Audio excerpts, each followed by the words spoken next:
Panyuraos lan pandonga enjing GKJ Jakarta dinten Rebo Kliwon 3 November 2021 Minggu Advent setunggal kanthi jejer amargi pitulunganipun Gusti kemawon. Sumangga kita miwiti kanthi pandonga. Sugeng enjing Rama, sugeng enjing Yesus, sugeng enjing Roh Suci. Matur nuwun dinten enggal ingkang paduka paringaken. Hawa ingkang dadosaken anggen kawula ambekan. Enjing menika kawula sowan wonten ngarsa paduka. Murih kawula sansaya rumaket kalian paduka. Mugi karentahana Roh Suci paduka ing manah kawula. Murih kawula saged mangertosi karsa paduka lumantar waosan kitab suci enjing menika. Wonten Sang Kristus kawula ndedonga. Amin.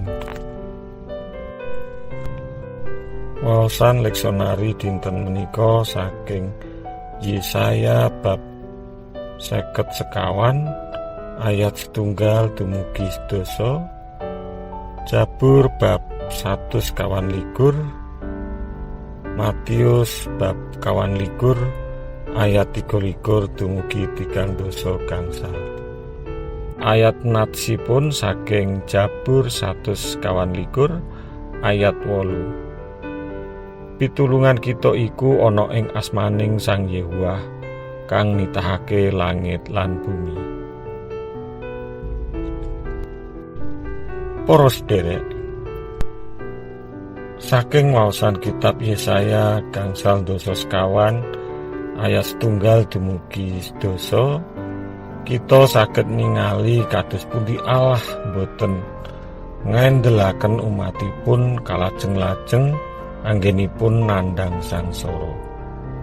Allah ngaturi tiang-tiang Yehuda ing pambucalan supados surak-surak Sukorna lan munjuk kanthi swara kangge nelakaken kapingahanipun amargi sah katresnanipun Allah ingkang ageng. Panjenenganipun welas asih dumateng umatipun. Panjenenganipun mulihaken kawontenanipun piyambake. Allah paring prasetya nuwuhaken kawontenan anyar ingkang badhe ndatengaken berkah lan sukurna. Prasetyanipun Allah ing satengahing kasangsaran nuwuhaken pangajeng-ajeng. Astanipun kaageraken nampeni umatipun. Alih wangsul dumateng panjenenganipun lan badhe paring pangapunten tuwin nebus dosanipun para umatipun. Kados pundi kawontenan kita semangke? Punapa Allah ugi paring pangajeng-ajeng ing satengahing kaprihatosan amargi panggebluk Covid ingkang dereng sawetahipun purna.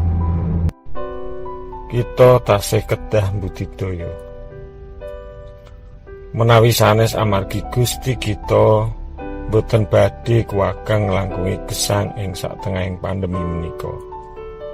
Kita tasih kaparingan gesang ngantos sakmenika injih amargi sih rahmatipun Gusti, amargi pitulunganipun Gusti.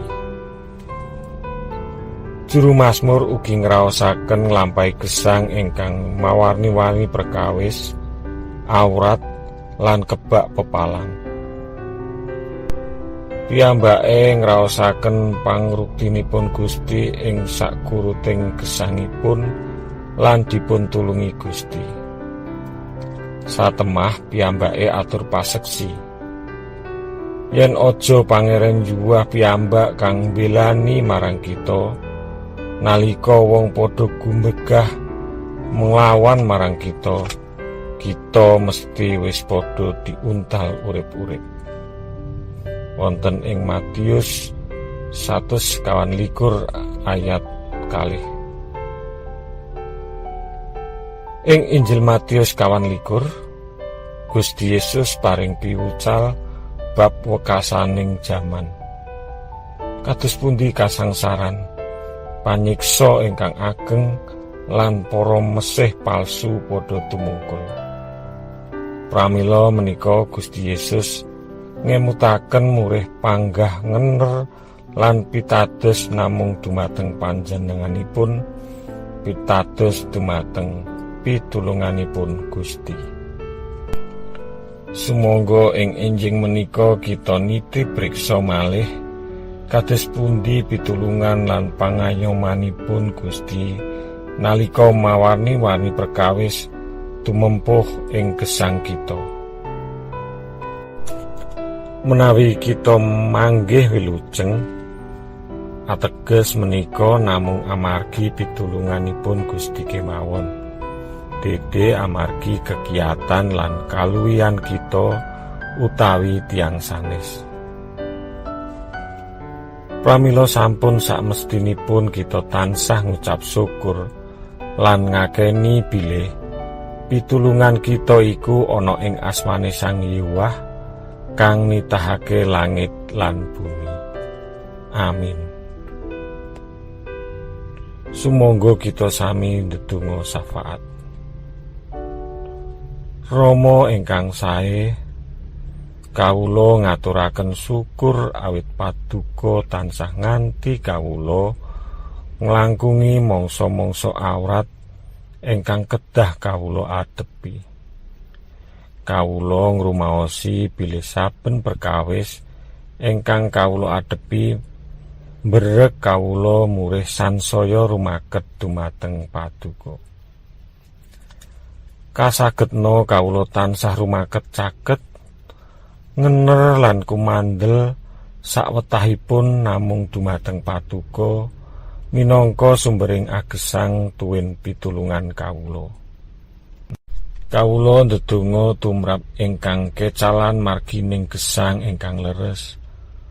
Mugi-mugi enggal manggihaken margi ing paduka cawisaken nuli pitados bilih namung paduka sawiji pinangkanipun pitulungan ingkang badhe milujengaken saking dosa lan bebendu.